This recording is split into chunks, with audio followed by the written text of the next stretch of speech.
Hello everyone, আসসালামু আলাইকুম। আশা করছি সকলে অনেক অনেক ভালো রয়েছেন। গাইস, আজকের এই ভিডিওটির মাধ্যমে আপনাদেরকে জানাবো যে সাহেব নাটকের 7 নম্বর পর্বে কী কী ঘটনাগুলো ঘটবে এবং এরই সাথে আপনাদেরকে জানাবো যে সাহেব নাটকের 5 নম্বর পর্বে কী কী ঘটনাগুলো ঘটেছিল। তাই গাইস, আজকের ভিডিওটি কিন্তু খুবই ইন্টারেস্টিং এবং খুবই ধামাকাদার হতে চলেছে, কারণ সাহেব নাটকের 7 নম্বর পর্বটি কিন্তু এ যাবৎকালের সবচাইতে ইন্টারেস্টিং পর্ব কিন্তু হতে চলেছে। গাইস, এই 7 নম্বর পর্বে সাহেবের সাথে কি করা হবে, অর্থাৎ আসল যে মানে সাহেব রয়েছে তার সাথে কি কি করা হবে, কি ঘটনাগুলো ঘটবে এবং নকল যে সাহেব রয়েছে তার সাথে কি ঘটনাগুলো ঘটবে সে সম্পর্কে কিন্তু জানতে পারবেন আজকের ভিডিওটির মাধ্যমে। এমনকি আজকের ভিডিওটির মাধ্যমে জানতে পারবেন যে পরবর্তী 7 নম্বর পর্বে কি এই মানহার সাথে এই সাহেবের বিয়ে হবে কিনা, তো এরকম বিষয় কিন্তু জানতে পারবেন। তাই আজকের ভিডিওটি একটু স্কিপ না করে সম্পূর্ণ ভিডিওটি দেখতে থাকুন, তাহলেই কিন্তু সমস্ত কিছু বুঝে যেতে পারবেন। অলরাইট এভরিওয়ান, ইতিমধ্যেই তো আপনারা 5 নম্বর পর্বটি দেখা শেষ করে ফেলেছেন। গাইস, এখন বলবো 5 নম্বর পর্বের শুরুর দিকে আপনারা কি কি ঘটনাগুলো দেখতে পেয়েছিলেন।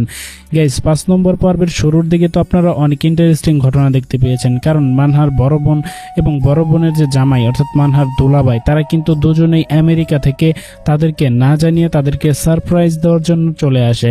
গাইস, আমরা কিন্তু দেখতে পেয়েছি তখন মানে মানহা বলে, কি ব্যাপার আপু দুলাভাই, তোমরা আসবে, আমাদেরকে কেন বলনি? তখন বলে যায়, কি পাগল হয়ে গিয়েছিস, তোকে যদি বলতাম তাহলে তো তুই পুরো মহল্লা জানিয়ে দিতি, তাহলে কি আর সারপ্রাইজ থাকতো?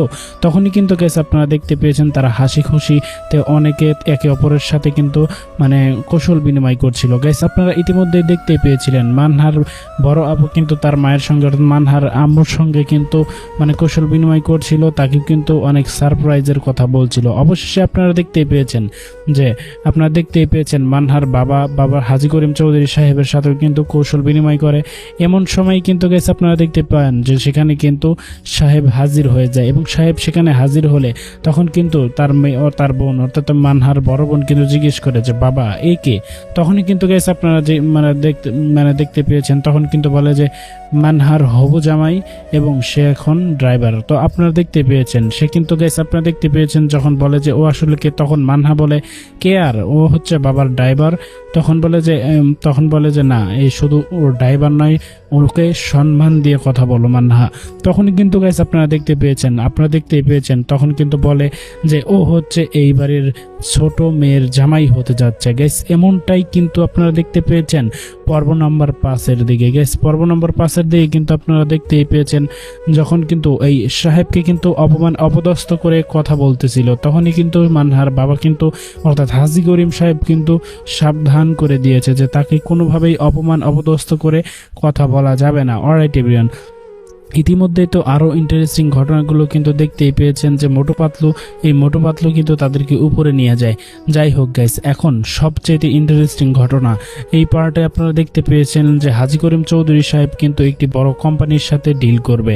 গাইস, তখনই কিন্তু আপনারা দেখতে পান যে সেই সেই মিটিংয়ের মধ্যে কিন্তু তার বড় মেয়ের জামাই যে আমেরিকা থেকে মাত্রই আসলো তাকে কিন্তু সেখানে আর কি উপস্থিত থাকে, সেও কিন্তু সেখানে থাকে। কিন্তু মজার ব্যাপার হলো যখনই কিন্তু বলে যে লেডিস অ্যান্ড জেন্টলম্যান, অর্থাৎ হাজী করিম সাহেব এভাবে বলে, লেডিস অ্যান্ড জেন্টলম্যান আজকের এই মিটিংটা অপারেট করবে, তখনই কিন্তু গেস আপনারা দেখতে পেয়েছেন যখন বলেছে যে অপারেট করবে তখনই মনে করেছে যে তার নাম বলবে, অর্থাৎ মানহার বড় বোনের যে জামাই রয়েছে সে কিন্তু মনে করে যে হয়তোবা আমার নাম বলবে। তখনই কিন্তু বলে যে এই আজকের এই মিটিংটা অপারেট করবে আমাদের সাহেব। তখনই কিন্তু সে অবাক হয়ে যায় এবং বলে সামান্য একজন ড্রাইভারকে দিয়ে আজকের এই মিটিংটা অপারেট করা হবে। তখনই কিন্তু তাকে বলা হয় যে সাবধানে কথা বলো এবং সম্মান দিয়ে কথা বলো। যাই হোক গাইস, পরবর্তীতেই কিন্তু আপনারা দেখতে পেয়েছেন সবচেয়ে থেকে ধামাকাদার, তখনই কিন্তু গাইস আপনারা দেখতে পেয়েছেন সেই কোম্পানির লোকেরা কিন্তু বলে হাজী সাহেব আপনার কি মনে হয় আমরা ওর সাথে মিটিং করব? সামান্য একজন ড্রাইভার, গরিব, নোংরা, ডাস্টবিনের কিট, তার সাথে কি আমরা এখন মিটিং করব? আমরা এত বড় একজন মাপের লোক হয়ে। তখনই কিন্তু গেছে আপনারা দেখতে পেয়েছেন এই আর কিন্তু হুঙ্কার দেয়, অর্থাৎ সাহেবের কিন্তু হুঙ্কার সেখানে শুরু হয়ে যায়। তো এটাই কিন্তু আপনারা দেখতে পেয়েছেন 5 নম্বর পর্বে। গেস 5 নম্বর পর্বে তখন আপনারা দেখতে পেয়েছিলেন যে সাহেব যে কতটুকু ক্ষমতাধর ব্যক্তি, বা সাহেব যে শুধুমাত্র হেলা খেলার বা ডাস্টবিনের কিট নয়, এটাই কিন্তু প্রমাণ করে দিয়েছিল, কারণ সেখানেই কিন্তু তাদেরকে খতম করে দেওয়া হয়েছিল। সেটা কিন্তু ইতিমধ্যে আপনারা জানেন। সো কি হয়েছিল এক্স্যাক্টলি ঘটনা সেটাই কিন্তু আপনাদেরকে জানাবো সাহেব কিন্তু তাদেরকে জ্ঞান দিচ্ছিল যে তোমরা মানে মানুষ মানে মানে টাকা থাকলে মানুষ হয় না বা এরকম কিছু দিচ্ছিল। তখনই কিন্তু আবারও দেখতে পেয়েছি যে তাদের উপর কিন্তু চওড়াও হয়, অর্থাৎ সাহেবের উপর চওড়া হয়। গাইস তখনই কিন্তু আপনারা দেখতে পেয়েছেন যে সেই লোকেরা বলে, হাজী করিম চৌধুরী সাহেব আপনাকে আমরা অনেক দিন আগে শেষ করে দিতাম, কিন্তু এই সাহেবের কারণে তখন আপনি বেঁচে গিয়েছিলেন, কিন্তু আজকে আমাদের হাত থেকে আপনি কোনোভাবেই বাঁচতে পারবেন না। তখনই কিন্তু গাইস এই কথা বলার সাথে সাথে কিন্তু হাজী করিম চৌধুরী সাহেবের দিকে পিস্তল তাক করার সাথে সাথেই কিন্তু তাদের বিপত্তি তারা নিজেরাই ডেকে আনে। গাইস আপনারা তো দেখতেই পেয়েছিলেন কি ঘটেছিল, সেখানে কিন্তু আপনারা দেখতে পেয়েছিলেন যে সে মানে এই সাহেবের কিন্তু স্পেশাল যে ফোর্স, সিকিউরিটি ফোর্সের হেলিকপ্টার, সেটা কিন্তু সঙ্গে সঙ্গে সেখানে হাজির হয়ে যায়। তখনই কিন্তু গাইস আপনারা দেখতে পেয়েছিলেন সবাই কিন্তু অবাক হয়ে যায়। তারা কিন্তু বলে, কি ব্যাপার, এটা তো একদম স্পেশাল মানে এলিট লেভেলের লোকদেরকে দেওয়া হয় সিকিউরিটির জন্য, এটা কিভাবে এখানে উড়ে আসলো। গাইস আপনারা দেখতে পেয়েছেন যে তখনই কিন্তু বলে, আপনার জীবনের মানে সাহেব বলে তাদেরকে, আপনার জীবনের সবচেয়ে বড় ভুল হলো হাজী করিম চৌধুরী সাহেবের দিকে বন্দুক তাক করা। গাইস এই কথা বলা মাত্রই কিন্তু তাদেরকে একদম ধ্যাম করে শুট করে দেওয়া হয়েছে, এবং শুট করে তাদেরকে কিন্তু একদম খতম করে দেওয়া হয়েছে। এটা কিন্তু আপনারা দেখতেই পেয়েছেন। গাইস যাই হোক, পরবর্তী পর্বে কিন্তু আপনারা আরও ইন্টারেস্টিং ঘটনা দেখতে পেয়েছেন। ইন্টারেস্টিং ঘটনার মধ্যে একটি হলো এই মানে হাজী করিম চৌধুরী সাহেবের কিন্তু বিবাহ বার্ষিকী, সেখানে কিন্তু অনেকে সবাই দামি দামি লক্ষ লক্ষ টাকার গিফট এনেছে। সেই গিফটের আয়োজনই মূলত করেছিল এই হাজী করিম চৌধুরী সাহেবের মেয়ের জামাই এবং বড় মেয়ে। তারা কিন্তু সেই অনুষ্ঠানটির মধ্যে অনেক বড় বড় গেস্ট নিমন্ত্রণ করে, তাদেরকে আসে সবাই, অনেক বড় বড় মানে গেস্টরা কিন্তু মানে একটি করে গিফট দান করে, গিফট প্রদান করে। তো আপনারা ইতিমধ্যেই দেখতেই পেয়েছিলেন। সো এভরিওয়ান, সেখানে কিন্তু সাহেবও কিন্তু ব্যতিক্রম নয়, সাহেবও কিন্তু সেখানে মানে গিফট নিয়ে গিয়েছিল। সেই গিফট নিয়ে যাওয়ার কারণেই আপনারা দেখতেই পেয়েছেন হাজী করিম চৌধুরী সাহেবের মেয়ের জামাই কিন্তু একটি সিস্টেম বলে যে আমার এই মোবাইল এই ইয়ার দিকে তাক করলেই, অর্থাৎ এই গিফটের দিকে তাক করলেই এটার প্রাইস দেখা যাবে। তখনই কিন্তু গাইস আপনারা দেখতে পেয়েছিলেন সাহেব তার নিজের গিফট কিন্তু সেই ইয়ার উপর, অর্থাৎ টেবিলের উপর রাখে। সঙ্গেই কিন্তু আপনারা দেখতে পেয়েছেন সেই গিফটে কিন্তু ছুঁড়ে ফেলে কিন্তু নিচে ফেলে দেয়। তখনই কিন্তু আপনারা সে বলে যে কি ব্যাপার, তোর এত বড় সাহস, সেই সামান্য 2 টাকার গিফট তুই এখানে রাখিস, জানিস এখানে কত বড় দামি দামি গিফট আছে। তখনই কিন্তু গাইস আপনারা দেখতে পেয়েছেন হাজী করিম চৌধুরী সাহেব কিন্তু ক্ষিপ্ত হয়ে যায় এবং বলে, তোমার সাহস কিভাবে এত বড় হয়, তুমি কি মানে কিভাবে তোমার এত সাহস হয়, তুমি এই গিফট এখানে ছুঁড়ে ফেলে দিলে, কিছু না দেখে না জেনে তুমি কেন ছুঁড়ে ফেলে দিলে এটা। তখন কিন্তু তার মেয়ের জামাই বলে, কেন ছুঁড়ে ফেলে দেবো না, সে হচ্ছে বস্তির একজন সাধারণ একজন মানুষ, সে আর কি গিফট আনবে, বড়জোর 100-150 টাকার কোনো ফুটপাত থেকে কোনো কিছু কিনে নিয়ে এসে দিয়েছে, এরকমই তো হবে। তখনই কিন্তু গাইস আপনারা দেখতে পেয়েছেন তখন কিন্তু মানে একটা মানে অফার দেয়, একটা চ্যালেঞ্জ দেয়। তখন কিন্তু গাইস আপনারা দেখতে পেয়েছেন যে বলে যে যদি তোর গিফট সবার থেকে মানে গিফট আমার থেকেও দামি হয়ে থাকে, তাহলে আমি নাকে খড় দিয়ে এখান থেকে যাব, আর যদি তোর গিফট আমার সমান দামের না হয়, আমার দামের চেয়ে কম হয়, তাহলে তুই এখান থেকে নাকে খড় দিয়ে চলে যাবি। তো এরকম ঘটনা বা এরকম চ্যালেঞ্জ কিন্তু ছড়ে দেয়। গাইস আপনারা কিন্তু ইতিমধ্যেই দেখতে পেয়েছেন সঙ্গেই কিন্তু সাহেব সেই মানে চ্যালেঞ্জ অ্যাকসেপ্ট করে নাই, বলে আচ্ছা ঠিক আছে। তখনই কিন্তু গাইস আপনারা দেখতেই পেয়েছিলেন সে মানে এই সাহেব যে এত বড় একটি মানে ভেলকি দেখাবে, সেটা কিন্তু কোনোভাবেই কেউ কল্পনাও করতে পারেনি। গাইস আপনারা দেখতেই পেয়েছিলেন হাজী করিম চৌধুরী সাহেব কিন্তু তখন বারণ করে যে না সাহেব, এই সমস্ত কোনো করতে হবে না, চ্যালেঞ্জ করতে হবে না, কারণ হাজী করিম চৌধুরী সাহেবও কিন্তু ভেবেছিল হয়তোবা তার মেয়ের জামাইয়ের থেকেও কম মূল্যের গিফট এনেছে, অর্থাৎ সাহেব এনেছে। তো পরবর্তীতে আপনারা দেখতে পেয়েছিলেন একে সবার কিন্তু মানে গিফট স্ক্যান করা হয়। কেউটা হচ্ছিল 17,50,000, আবার অনেকেরটা কিন্তু 20 লক্ষ টাকার হয়েছিল, অর্থাৎ হাজী করিম চৌধুরী সাহেবের মেয়ের জামাইয়ের গিফট কিন্তু রয়েছিল মানে 20 লক্ষ টাকা। গাইস তখনই কিন্তু আপনারা দেখতেই পেয়েছেন যে হাজী করিম চৌধুরী সাহেব কিন্তু তার মানে সাহেবের গিফটটা কিন্তু সামনে এগিয়ে দেয় এবং এগিয়ে দিয়ে বলে এটাও স্ক্যান করো। গাইস স্ক্যান করার সাথে সাথে মানে সবাই থমকে যায় এই কারণে যে তার গিফটের প্রাইস দেখাই হচ্ছে 1,25,00,000 টাকা। গাইস আপনারা ইমাজিন করেন 1,25,00,000 টাকা, যেখানে হাজী করিম চৌধুরী সাহেবের মেয়ের জামাই সর্বোচ্চ দামি গিফট দিয়েছিল বলে, মানে 20 লক্ষ টাকা, সেখানে সাহেব সাধারণ ড্রাইভার এবং কাজের লোক হয়ে সে গিফট দিয়েছে 1,25 লক্ষ টাকা, যেটা কিন্তু হিউজ পরিমাণের একটি গিফট।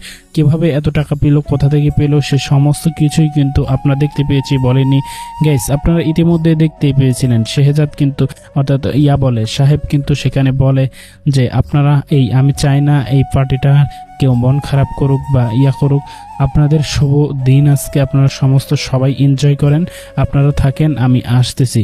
তখন কিন্তু গাইস আপনারা দেখতে পেয়েছেন হাজী করিম চৌধুরী সাহেবের মেহের জামাইয়ের কিন্তু অবস্থা খারাপ হয়ে যায় এবং সে কিন্তু মানে একদম ভোদাই সেজে যায়, কারণ সে কিন্তু চ্যালেঞ্জ ছুড়ে দিয়েছিল এই সামান্য কাজের সামান্য ড্রাইভারের দিকে, কারণ তার গিফট তার চেয়ে দামি হবে না সেটাই কিন্তু সে ভেবেছিল। কিন্তু তার যে আসল পরিচয় কি সেটা তো সে জানে না। তো আপনারা তো ইতিমধ্যেই, অর্থাৎ আমরা তো দর্শক যারা রয়েছে, আমরা তো ইতিমধ্যেই সেটার আসল রহস্য কি সেটা তো আমরা ইতিমধ্যে জানি।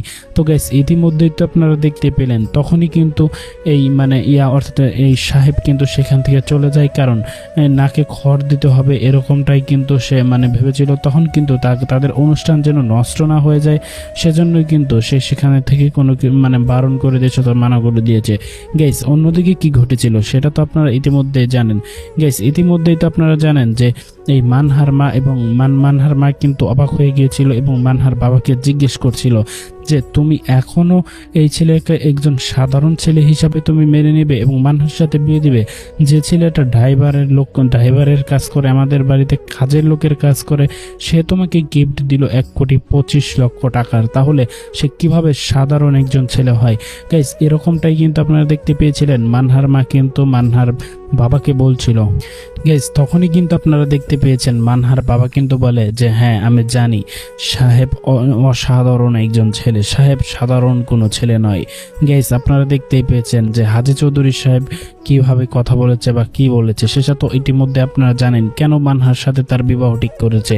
কারণ সাহেব হচ্ছে তার জন্য কিন্তু একজন ওষুধ হিসাবেই কাজ করে, তার কারণ তার সমস্ত প্রপার্টি বা সমস্ত ঝামেলা যেগুলো সে জীবনেও সলভ করতে পারতো না, সেই সমস্ত সলভ কিন্তু ইতিমধ্যে এই সাহেব কিন্তু করিয়ে দিচ্ছে।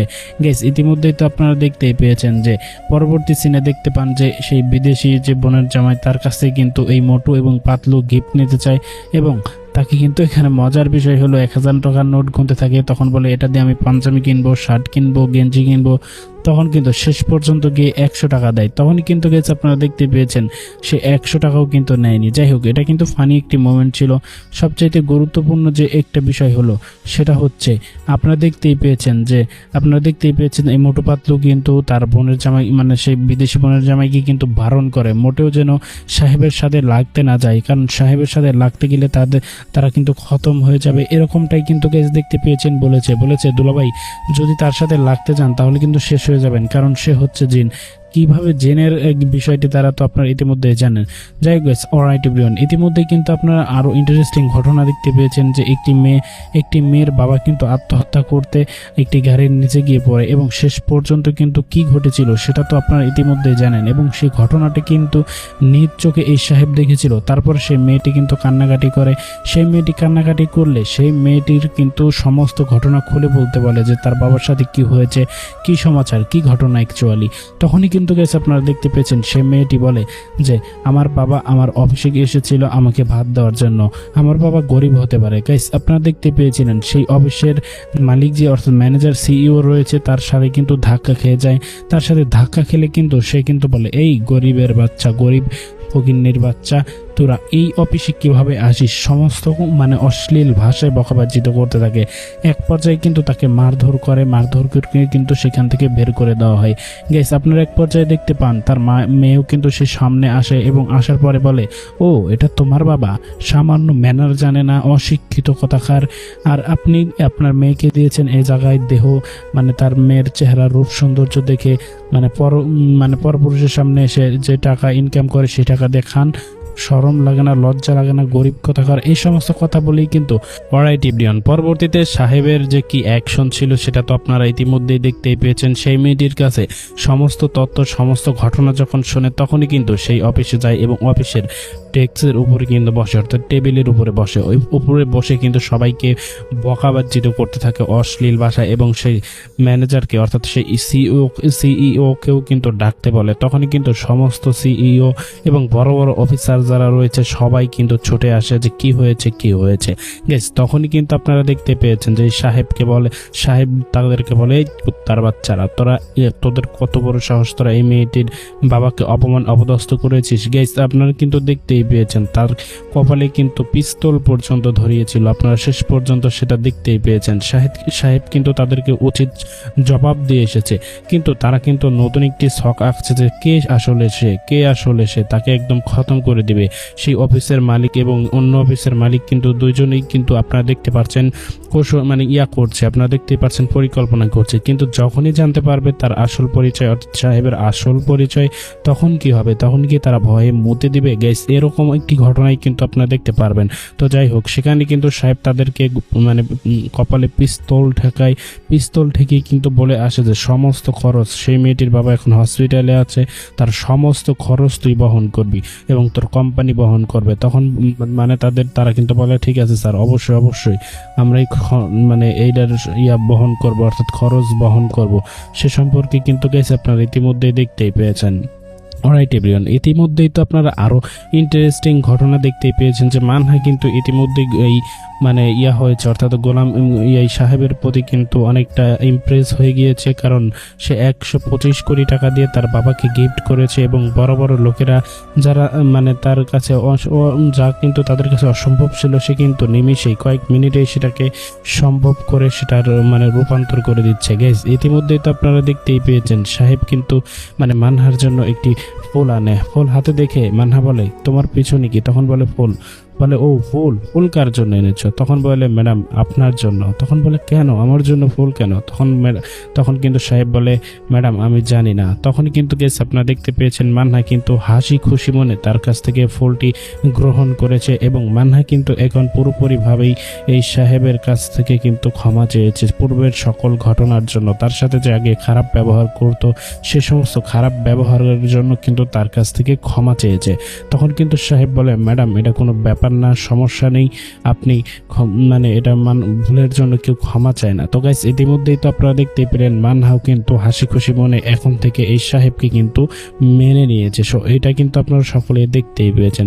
অলরাইট এভরিওয়ান, পরবর্তীতে আপনারা দেখতেই পেয়েছেন যে একটি লোকের কথা কিন্তু বলে যে লোকটি ছাড়া এই তাদের পুরোনো বিজনেস সেটা রান করা সম্ভব হচ্ছে না, সেই লোকের সাইন লাগবে। গেস এরকমটাই তো ঘটেছে যে সেই লোকের সাইন লাগবে, অথচ সেই লোকের সাইনের জন্য গত 7 বছর যাবৎ হাজী করিম চৌধুরী সাহেব কিন্তু অপেক্ষা করছে, কিন্তু কোনোভাবেই সেই লোকের সাইন নিতে পারছে না, কারণ তাকে কিন্তু একটি বন্দিশালায় আটকে রেখেছে, অর্থাৎ তাকে কিন্তু সেখান থেকে বের হতে দিচ্ছে না। কিন্তু সাহেব কিন্তু নিমিষেই বলে যে আচ্ছা ঠিক আছে, আপনারা কবে থেকে অফিস করতে চান সেটা বলেন, কালকে থেকে করেন। তখন কিন্তু গেছে আপনারা দেখতে পেয়েছেন, বলে যে কিভাবে? তখন বলে যে আমি সমস্ত ব্যবস্থা করব, তিনি সাইন করে দিবেন। গাইস ইতিমধ্যেই তো আপনারা দেখতে পেয়েছেন তাকে যে আটকে রেখেছে তার সাথে মূলত পাঞ্জা লড়েছে। পাঞ্জা কিন্তু তার সাথে কেউ সচরাচর লড়ে না, কিন্তু সাহেব তার সাথে লড়েছে। তখন কিন্তু সেই লোক বলে, এই ভেবে চিন্তে করিস।